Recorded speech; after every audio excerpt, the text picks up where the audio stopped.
पर आशा अभी बाकी थी। हिमालय की पुत्री पार्वती ने जन्म ले लिया था।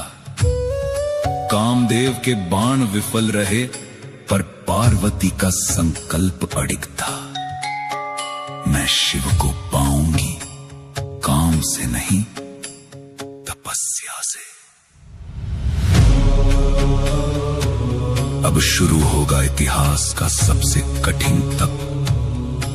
एक राजकुमारी बनेगी अपर्णा। ओम नमः शिवाय का धीमा और सुरीला जाप।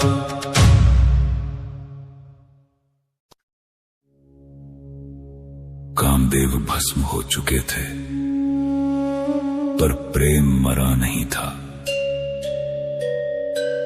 पार्वती ने समझ लिया, महादेव काम से नहीं, तप से मिलते हैं। राजमहल के सुख त्यागे, रेशमी वस्त्र उतारे, वल्कल वस्त्र पहने और निकल पड़ी गौरी शिखर की ओर।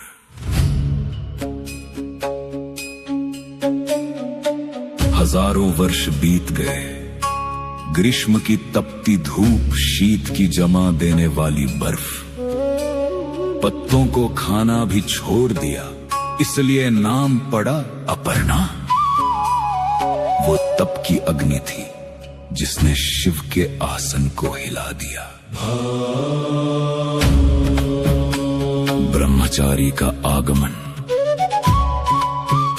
तभी एक युवा ब्रह्मचारी वहां आया, हाथ में दंड, मुख पर तेज।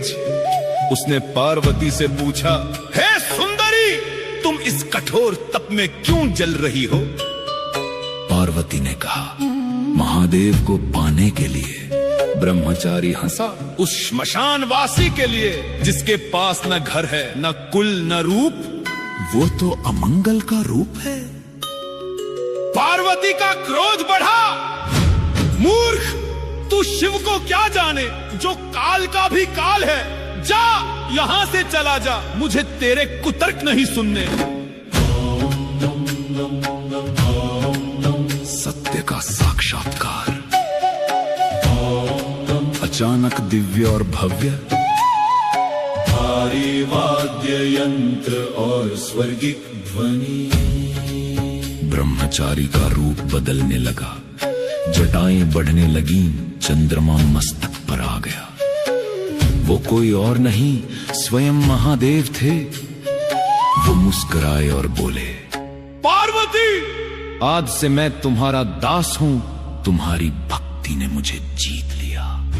तप सफल हुआ, प्रेम अमर हुआ, शिव और शक्ति का फिर से संगम हुआ। अडिग हिमालय सा संकल्प था जिनका, आज महादेव ने थाम लिया हाथ उनका। हर हर महादेव। तैयारी शुरू हुई सृष्टि के सबसे भव्य विवाह की।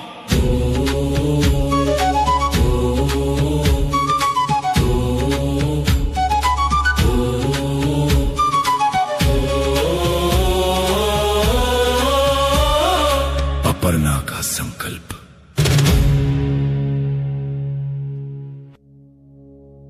तैयारी हुई उस विवाह की, जो न पहले कभी हुआ न होगा।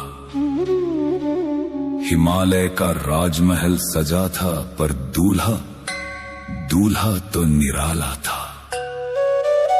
नंदी पर सवार, तन पर भस्म, गले में मुंडमाला और साथ में भूत, प्रेत, पिशाच और डाकिनियां।